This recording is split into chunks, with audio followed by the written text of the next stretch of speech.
Hey everybody, welcome to Art Appreciation. My name is Mary Provence. Hopefully by now you've had an opportunity to go over the navigation video that I have posted for you as far as where all of your tabs are in Canvas. So now I just want to take a moment to do an overview of what this course in particular is going to cover. Now, please keep in mind that the art appreciation may be an honors class, it may be a dual credit, could be an early college, or it could be a regular Laredo College course. It could be a hybrid or an online or a face-to-face course. So I usually am uniformed across as far as my expectations. Honors, of course, has a little bit more. Well, a lot more expectations, but I will deal with that throughout the video as well too, and with those individual assignments. But I do want to introduce myself again. My name is Mary Provence. I've been at Laredo College. I'm going on my 20th year full time. I was an adjunct as well. And Laredo has become my home, and I plan to stick around as long as possible, as long as they'll have me. And I have been working in the field of art all of this time, and prior to coming on board here at Laredo College, I taught at Texas Tech University, where I also finished up my Master's of Fine Arts degree. And I emphasized in painting with a secondary in jewelry design metalsmithing with a minor in art history. Art history was my love. I knew I always needed to have that component somewhere in my education. And I think it really plays in my favor when I get to teach art appreciation as well too. So I do want to just share screen with you and go through some of our assignments. Um, this being the very first PowerPoint in regards to homework in our subject, I want to talk about what is art right out of the gate because it is not always easy to define. And throughout this course, we're going to try to uh, decide for ourselves if this is going to be art for us, or we're going to learn that it could be the potential for art and art for somebody else, right? So trying to define what is art is not always easy to do. Um, but I want to go over some uh, basic information again. Um, but let's go open our PowerPoint. Now, some of this content is going to be um, on your exam, and I'm going to try really hard to uh, identify those things that you need to know because I don't have study guides. It's going to be up to you guys to take notes. It's going to be up to you to review these videos. And so when I do say you need to remember this for your test, you need to remember it for your test. Okay. These videos are also going to be here should you have a face-to-face, and you can refer to them over and over again as well. So please, if you have any questions or concerns after viewing the videos or after we've met face to face and you've seen the videos again, please don't hesitate, okay? But I keep them in YouTube just so you can double time them as well, because I have a tendency to make fairly long videos. And sometimes the content can get very overwhelming. So if you need to do it in doses, just watch a segment of it for, maybe 10, 15 minutes, okay? And then maybe you need a little break, okay, to come back. Because again, you're the one who's going to need to be taking notes, okay? Because you're not going to have a study guide. So let's talk about the artist ecosystem for just a moment, okay? Again, we are just trying to define what art is because traditionally we think of art as being, painting or sculpture, but it's a little bit more than that now, right? I mean, if you look around, you can see a lot of things that have this kind of expressive, artistic, poetic uh, expression. And so the problem is, though, that not everybody views art the same way, right? You can't force somebody to like something, right? And so, what we're going to try to do is kind of step back away from our emotions, our first responses to art, and let's just kind of delve into what could be art. Okay, let's talk about the art world in general. Okay, we're going to start building our vocabulary. We're going to start, deciding for ourselves, of course, but let's just take a back seat for a moment and try to keep our minds open and learn a little bit about what the art world is about. We have key players, right? We know that artists play a pivotal role in art because, of the whole creative trend thing, right? It makes us feel good, right? And the sad thing is that we don't like to eat the same thing all the time. We don't like to listen to the same song over and over. We don't like to wear the same clothes every day, right? So you need innovation, right? You need creative people to kind of push the envelope outside of things and maybe help us see things in a new way. So artists have the ability to use innovative works that drive conversation. They inspire generations, right? So think about if you look back at music or fashion, the 50s or the 60s or the 70s, they're defined by a decade, and something may come to your mind right away what those things were like. So, but anyway, establishing those types of things, right, are key influencers in an evolving landscape. We are always changing, and based on politics, based on the latest trends, based on our own personal experiences. So the roles of collectors and platforms are transforming as they redefine how art is bought and even sold. So new technologies are enhancing engagement, creating dynamic experiences for audiences, fostering deeper connections. Because we've got this really strange world of art where it's like you can see two amazing art pieces, and one sells for $10 and one sells for $10,000, right? And we know there's a market for it. We know that there's a contribution to it. It makes us wonder, well, why is this one versus this one when they seem almost the same? So sometimes, you just have to kind of do a little investigating and find out maybe why that's the case. So art today is kind of interesting because we have with these current trends, digital art, immersive experiences, and community-driven projects. And it's going very rapid, right? Because we've got a lot to say. So accessibility is key. So as artists harness technology to reach wider audiences, this shift encourages innovative expressions, redefining what we've always called creativity in art.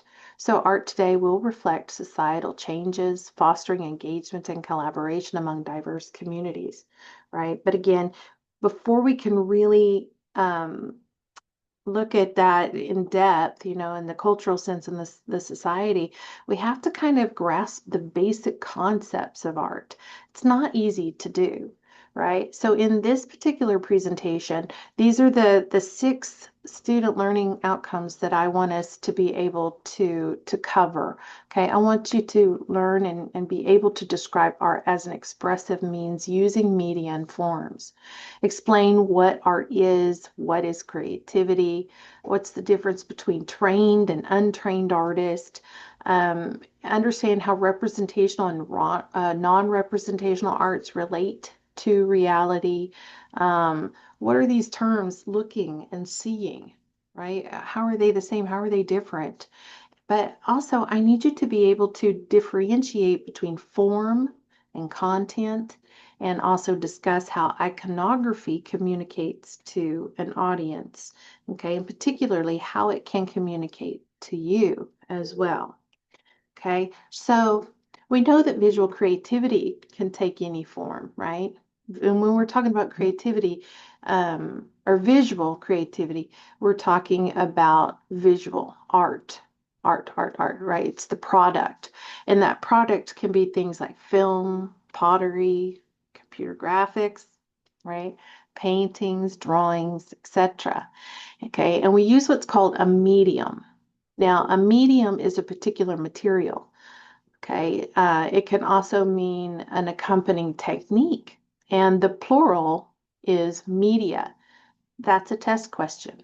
Okay, you need to know that the plural form of medium is media. So it's not uncommon to hear this word mixed media. Okay, I should say term put together, mixed media. Now that's art that is using a combination of different materials, and to make a cohesive single piece. And we just say that it's got mixed media. Now, what's interesting is that we use social media, right? And, that has, of course, the component of community involved too. And so it's hard to think of ourselves as being part of the medium that the artist may be using, a form of expression. Okay, so we kind of have to change the way that we view and look at the world. Okay, so I want to talk about science and art. Science, of course, is talking about the outer world, and art is talking about the inner world. And so it's not uncommon to see that the arts and sciences go hand in hand because your brain works that way.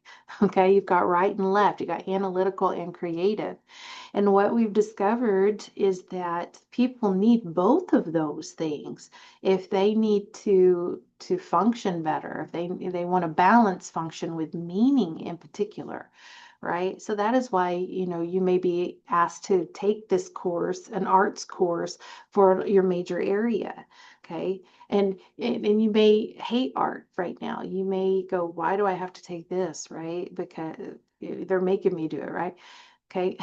But there's a reason, I promise you, okay? Whether it be in visual arts or if it's in music or dance or another creative arts, we know that psychologically it helps us understand better our environment, and certain social situations too. Basically, it's good for you. So again, just trying to define what it is that's good for you is not always that easy. But art has a long history, right? So we're going to put it in kind of dry terms that a work of art is the visual expression of an idea or experience formed with skill through the use of a medium.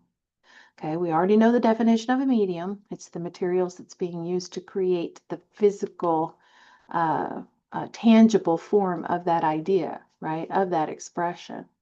So when people speak of the arts, though, they're usually referring to music, dance, theater, literature.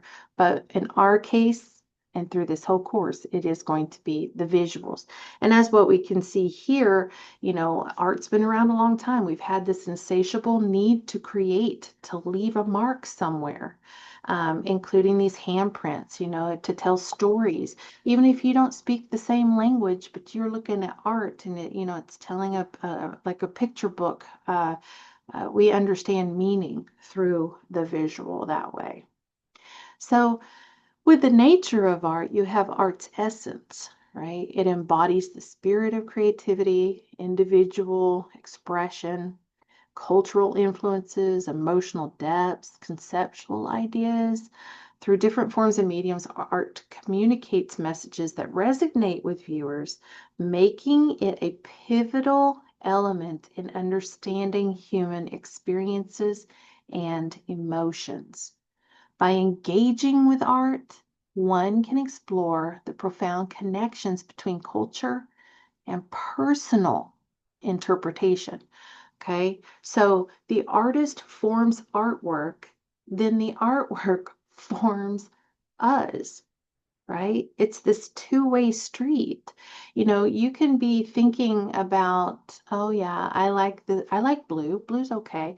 But then one day you are standing in front of a particular shade of blue and you're like, wow, I feel very peaceful. Or you could be, in front of another color and it's evoking a kind of emotion, and it enriches, how you perceive that world, or that image. So let's just take, for example, this work right here, okay? At first it may look like this crazy tornado right up in the sky, and you're like, okay, well, I can't really connect to it. I don't quite understand it. It's not like you're saying, hey, I like that color blue. This is a different kind of experience that you have when you're looking at the lines and the shapes, and its location, what it's doing. What you're doing right now while I'm talking is you're trying to process what it is that you're looking at. Right. Well, what are some of the signifiers? What are you getting out of it? We first off know it's suspended. We know that it's at nighttime and it must be glowing somehow, right? So it's should be pulling something from you, a sense of curiosity. Now, this is Janelle Eckelman. Her secret is patience. It's there in Phoenix, Arizona. It was a commissioned artwork from the city. They put out a big prospectus for artists, because they wanted to have, a piece of art that reflected their community, their culture, their environment, right? What was indigenous around this area? What made Phoenix the talk of the town, basically? What would bring tourists in? What could the city be proud of?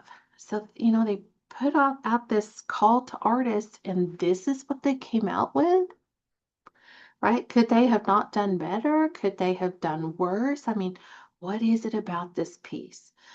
So if we really stop and take a moment and learn about it, maybe we can appreciate it a little bit better too. So, what do we know about Arizona? It's like a desert. Do we see a desert reference? Oh, maybe not. Okay. What is it about Phoenix in particular, right? Well, no, don't see anything necessarily except the placement of it, right? So we need more than that.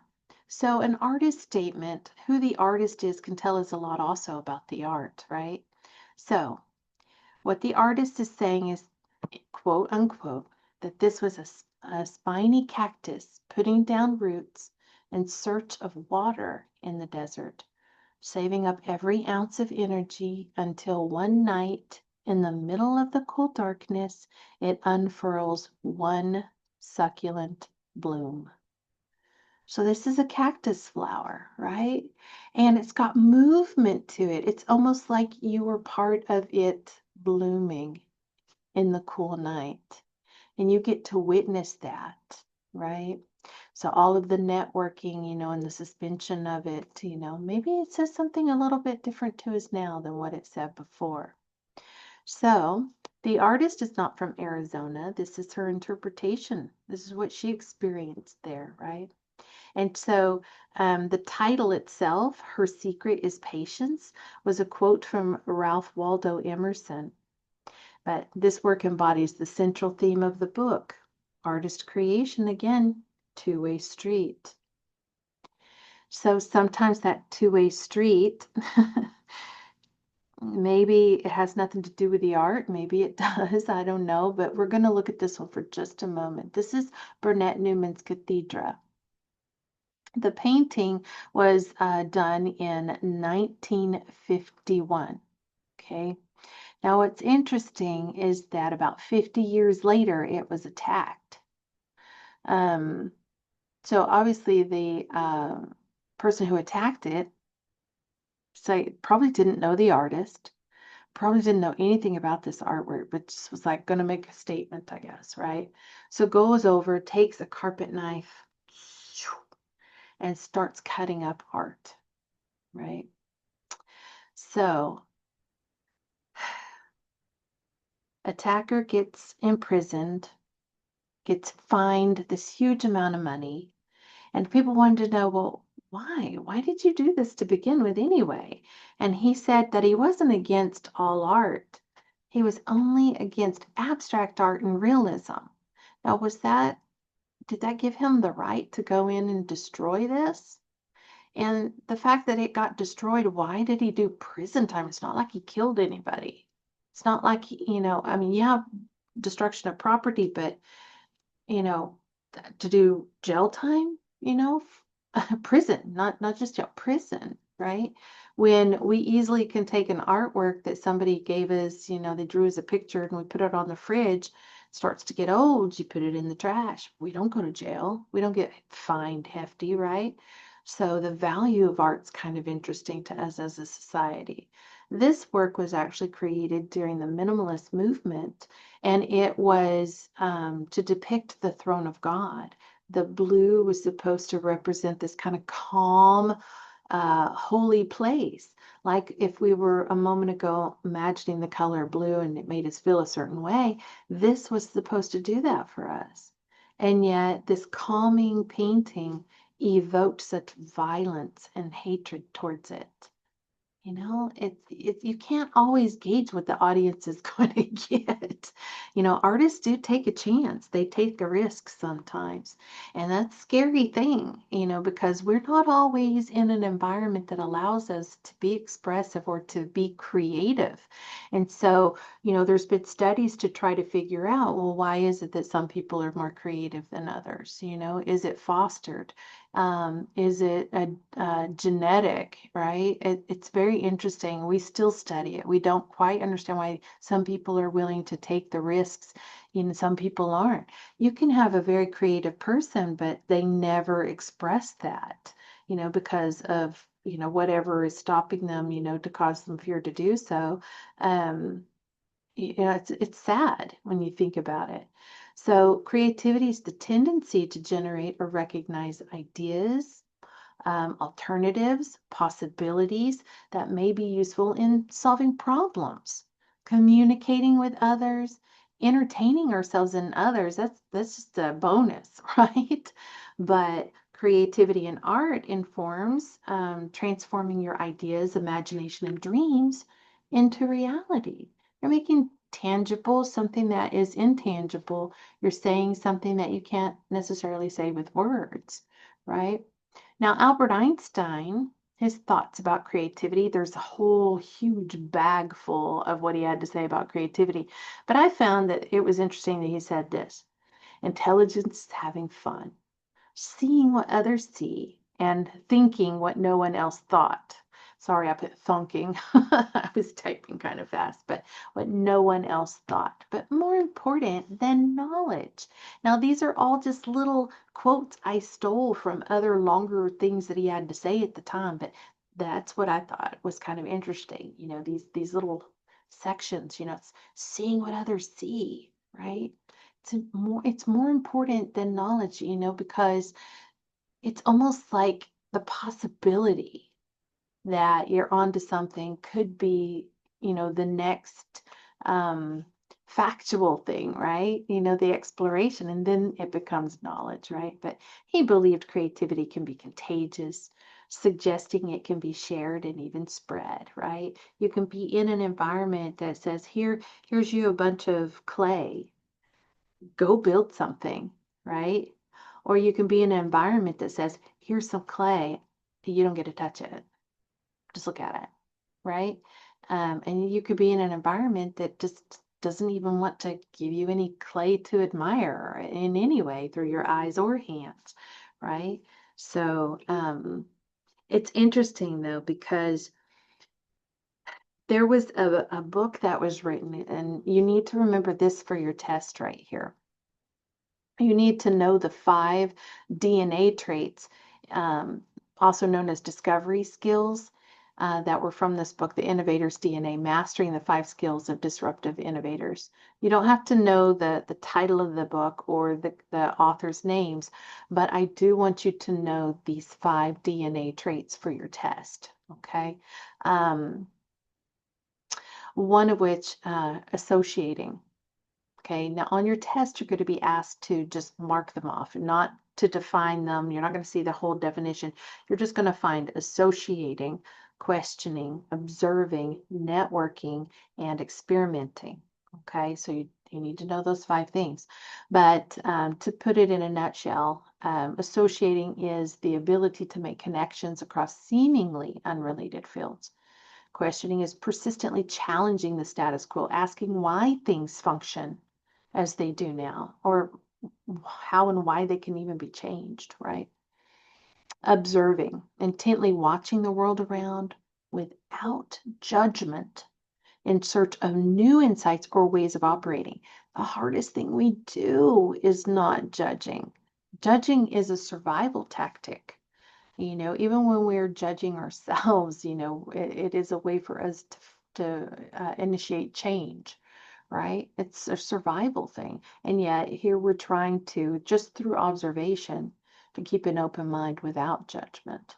Now, networking is important for artists because this is being willing to interact with others and learn from them, even if their views are radically different or their competencies seem unrelated. Okay, networking can be, pushed also into the fact that you're basically in the right place at the right time, and an art critic writes about you, and next thing you know, you're getting a great show, right? It's networking, you're exposing yourself, right? But it's got to have the interaction, right, with others. But experimenting, that is exploring new possibilities by trying them out, building models, tearing them apart, right? See if they can be improved or not. Take, for example, if you were going into architecture, you've probably seen where they build little models. They put into practice what their ideas are, right? They go through all of the schematics that they need, but then they build these little models to see how it would look, right? That's the fun part, but not if it falls down. Right? So maybe artists, instead of doing a big giant sculpture on a bridge, maybe they do a downscaled model of that and so forth. Now, these traits are essential for artists to cultivate innovative projects, and they foster an environment where creativity can thrive. Okay, so the trait of curiosity, right? That strong desire to learn and explore, the open-mindedness, the willingness to embrace new ideas, resilience, ability to bounce back from setbacks, and divergent thinking, generative creative solutions to problems. Okay, those are also explored more in depth in that book. But again, these are the 5 DNA traits, the discovery skills that I want you to know to be testing. Okay. But constructive feedback from peers or mentors enriches the creative process. If somebody says, hey, I'm just not getting your message. Hey, that color doesn't really work well with that. We shouldn't get so offended. You know, maybe it gives you a chance to maybe explore and say, hey, you know what, maybe I could do something like that, or rework it. Artists need to feel that their voice is heard, their vision is seen, but at the same time they also need to be open enough to accept change to help them grow as artists too, and getting that feedback from individuals can certainly help that. But regularly practicing, of course, helps artists hone their skills. Um, you don't just one day wake up and you're a great sculptor. You got to practice, just like if you were practicing an instrument, just like if you were practicing math. Okay, you've got to learn it through repetition, and you get better. You hone in and tight skills. It's like driving, right? When you first started driving, you didn't just get in your car and take off. You know, you had to go through the process of, okay, I got to adjust my mirror. I've got to, get familiar with my car, and do I turn the lights on? How the blinkers work? Does it go in gears? Is it automatic or manual? I mean, what you got to get familiar, right? But now you probably just get in your car and go. So it's the same thing, right? But revisiting old works can encourage new techniques and creativity as well, and fostering growth and mastery in artistic expression. Take, for example, Leonardo da Vinci. Okay, through his notebooks, we can actually see his thought process, where he starts off with an idea, and then he may revisit that over and over again. right? To push those boundaries. A lot of people don't realize, but Leonardo da Vinci had robots. He was like the first one to build submarines, and here we can see that there's an armored car. It's like a movable tank, things that were, steam powered, wind powered, and so forth. So he was a brilliant man. He was known as the Renaissance man, and that was fueled from being creative. And his father was actually very supportive and sent him to be apprenticed from other artists who then fueled that environment. So he was safe to create and be creative. And of course, it carried over his whole life. He's known as the Renaissance man. Now, it's interesting though that sometimes you can have the most creative people, but their ideas may never go very far. That's where marketing comes in, right? Uh, Social media comes in, right? It's like you got to make your place, right? Because if we look here at the electric car, it might surprise you to know that it's been around since the notion of cars began. Okay. Robert Anderson created the first electric car, or the electric carriage, I should say, in 1832. A lot of people aren't aware of that. And Thomas Parker built one in 1884. So Andreas Flocken built one in 1888. So the thing is, creative marketing, okay, creative marketing kind of squished those things, and we ended up having our oil gas industry boom, right? So in 1899, believing that electricity will run autos in the future, Thomas Edison begins his mission to create a long-lasting, powerful battery for commercial automobiles, right? But through his research, some improvements, of course, leading to the alkaline battery, he ultimately abandoned his quest. And because of that being a factor too, Henry Ford, just a decade later, introduces that gasoline powered Model T. And because of the marketing, placements, everything, networking is everything, we ended up having the cars we have today. Now we're going to switch gears. We're going to talk about what these terms mean of trained artist and an untrained artist. So let's get rid of artists and stereotypes, okay? Artists are not starving. All right. So academically trained artists, okay, they get what's a terminal degree in visual arts known as a Master of Fine Arts. The majority of these programs are 64-hour programs, not a typical 30 hours like in other masters. So it's equivalent to a doctorate degree. So I have a Master of Fine Arts. Okay, I learned all of the ins and outs of the mediums that I worked with, the science behind it, the physics behind it.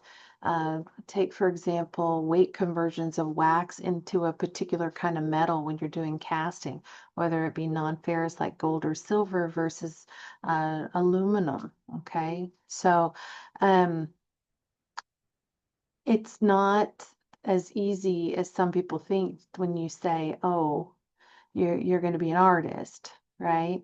First off, it's already scary enough because you're going to be up for criticism, right? And then you're going to be studying under all these other people that are already established artists. That's kind of intimidating because then you've got to try to work your way up to prove that you are an artist in front of them before you can get out there and prove it to uh, a larger audience, right? It's quite intimidating.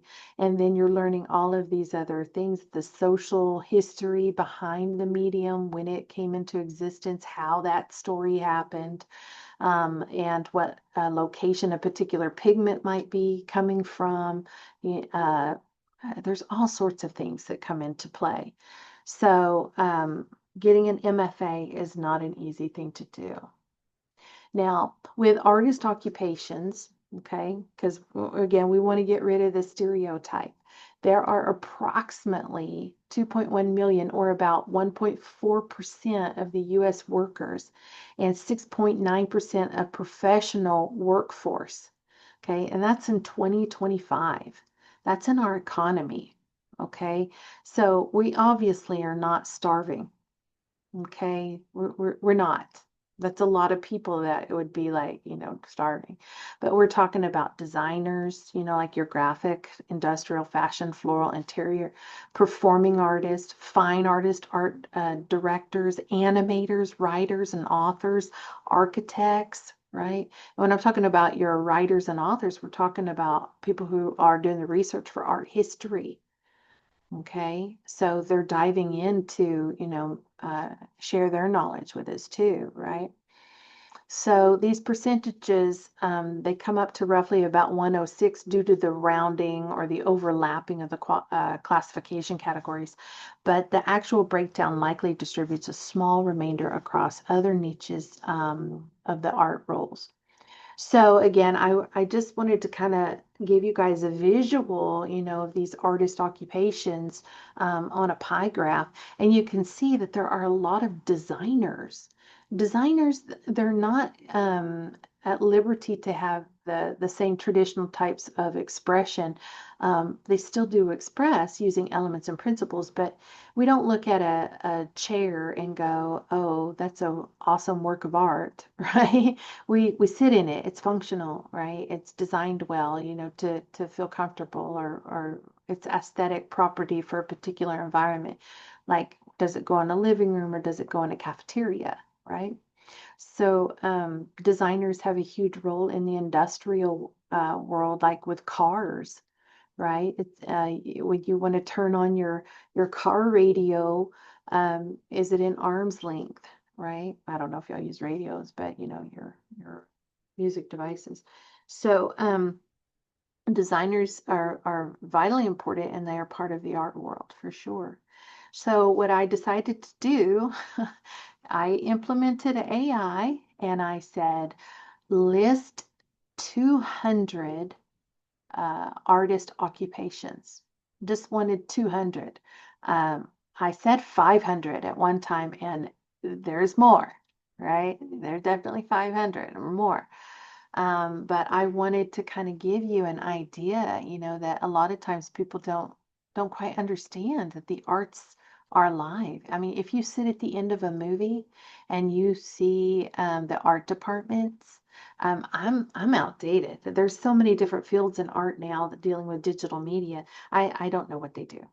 Okay, you guys probably know better than I do, but we can see here with the fine artist, traditional media, how many there are, plus some. Okay, again, these are just some summarized.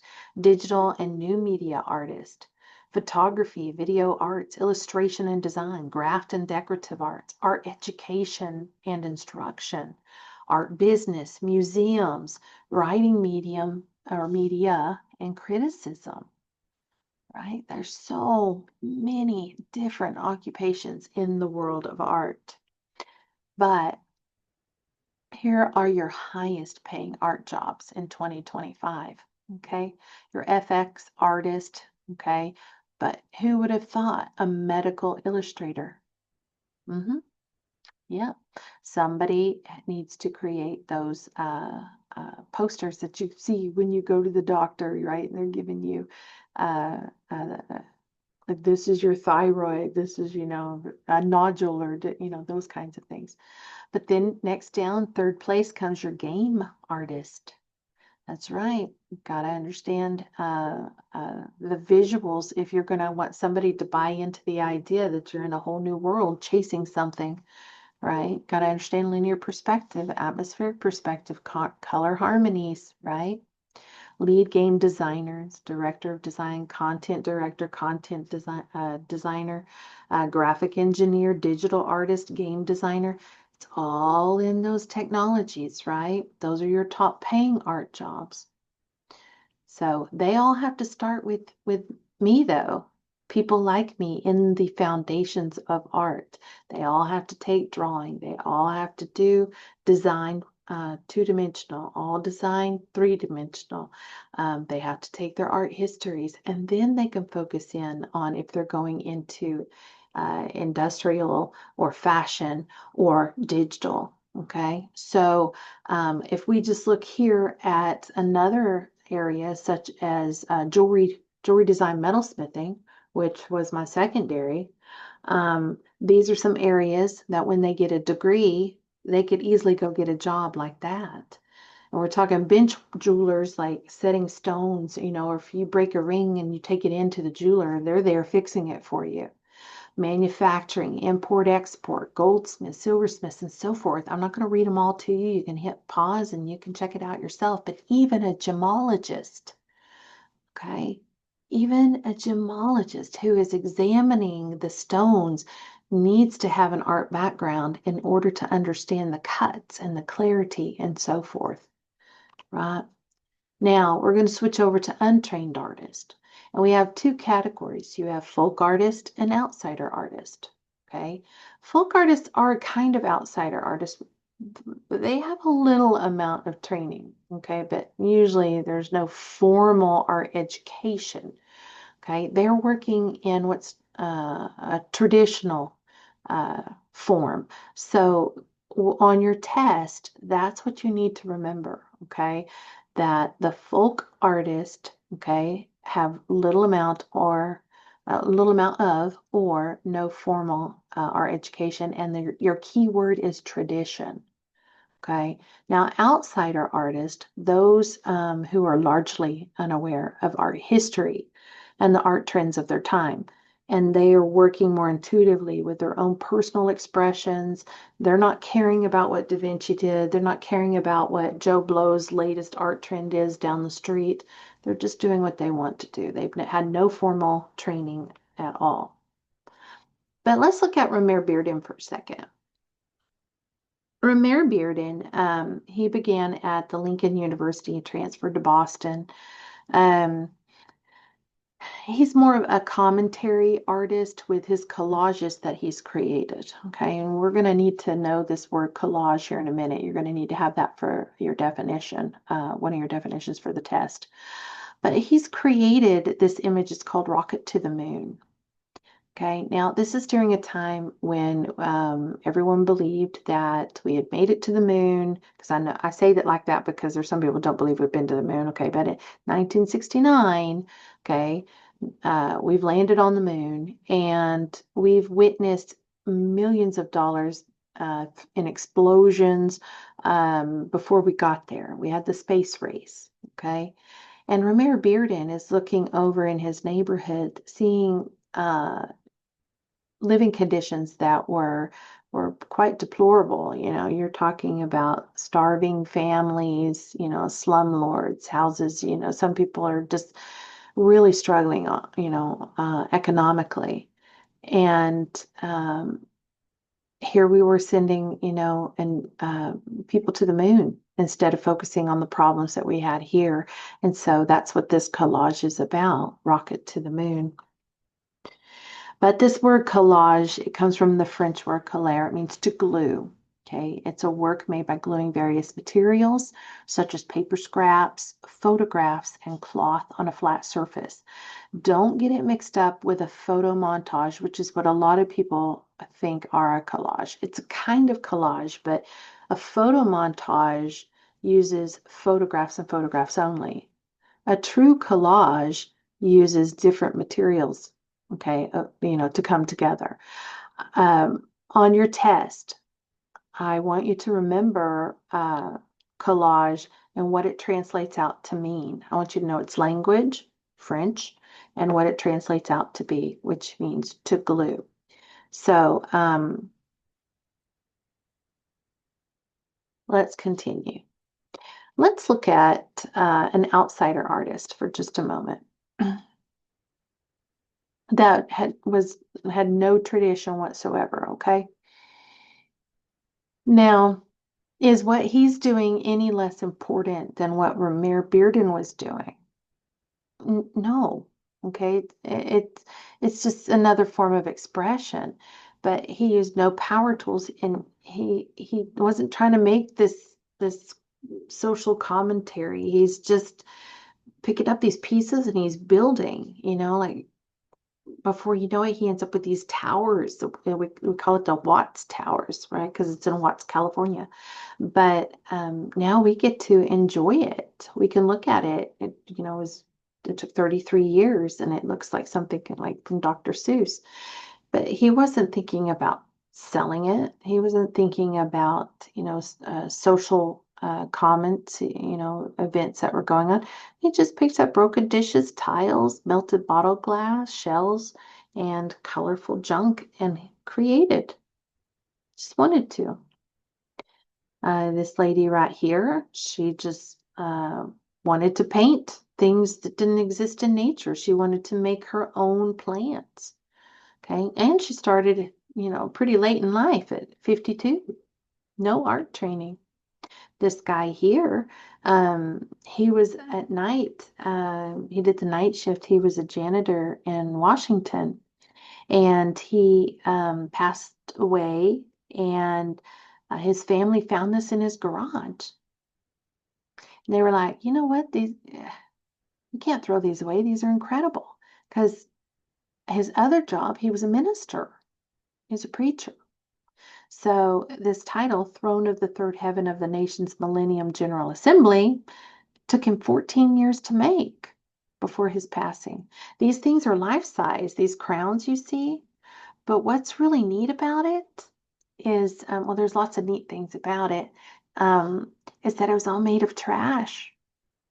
Like chewing gum wrappers, aluminum foil takeout, from Washington.